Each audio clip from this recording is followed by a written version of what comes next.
ক্ষুদ্র ঋণ প্রতিষ্ঠানে শুক্র ও শনিবার ছুটি বাধ্যতামূলক করে একটি নতুন প্রজ্ঞাপন জারি করেছে এমআরএ। চলুন এই বিষয়ে বিস্তারিত তথ্য জেনে নেওয়া যাক। দেশের সকল ক্ষুদ্র ঋণ প্রতিষ্ঠানের অফিস সময়সূচি ও সাপ্তাহিক ছুটি নিয়ে নতুন নির্দেশনা জারি করেছে micro credit regulatory authority MRA. নতুন নির্দেশনা অনুযায়ী এখন থেকে ক্ষুদ্র ঋণ প্রতিষ্ঠানগুলোতে শুক্রবার ও শনিবার এই 2 দিন সাপ্তাহিক ছুটি বাধ্যতামূলক করা হয়েছে।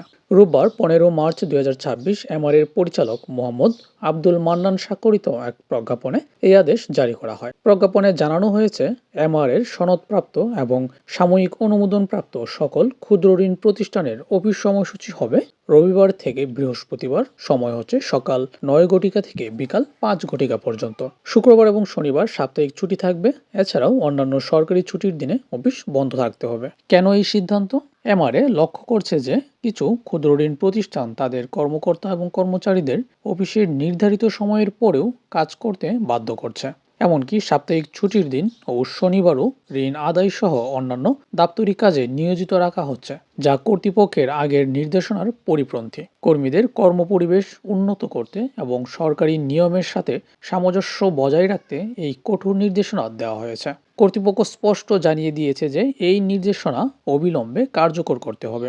কোনো প্রতিষ্ঠান এই নিয়ম অমান্য করলে তাদের বিরুদ্ধে বিধি মোতাবেক ব্যবস্থা নেওয়া হতে পারে। মূলত জনপ্রশাসন মন্ত্রণালয়ের প্রজ্ঞাপন ও পূর্ববর্তী নির্দেশনার আলোকে এই সময়সূচি পুনর্নির্ধারণ করা হয়। এখন দেখার বিষয় হচ্ছে আসলে এটি কতটুকু বাস্তবায়ন করা হয়। কেননা এমআরএ এর পূর্বেও আরও 2022 সাল থেকে বিভিন্ন প্রজ্ঞাপন জারি করেছিল, বেশ কয়েকটি 3টি বা 4টি প্রজ্ঞাপন জারি করেছিল যে এই সময়সূচি নিয়ে এবং কাজ নিয়ে। তো এর আগেও আসলে অফিসের সময়সূচিগুলো নির্ধারণ সঠিক সময় হয়নি, একইভাবে চলছে।